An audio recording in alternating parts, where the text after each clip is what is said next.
tu le sens arriver là ce repas de famille avec tonton Yves et ton petit cousin qui vient d'entrer en fac de lettres, qui sont tous les deux devenus experts en géopolitique. Et ben ces deux-là sont victimes de ce qu'on appelle le trop con pour comprendre que t'es con. Et c'est pas moi qui le dis, hein, c'est la science.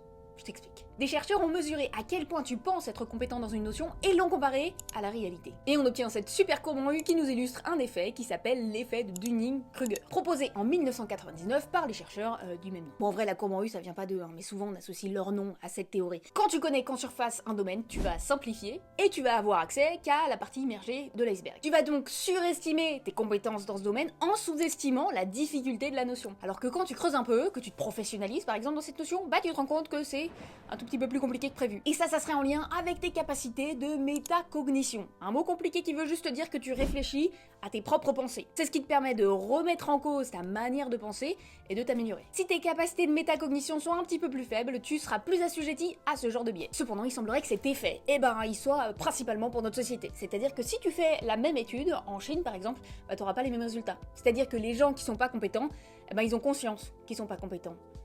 Et ça c'est bien. Je vais peut-être aller en Chine, moi, finalement, pour mon doctorat. Faut que je me calme sur les chemises, là, hein, quand même. Là, c'est peut-être un peu trop. Maintenant, tu sais.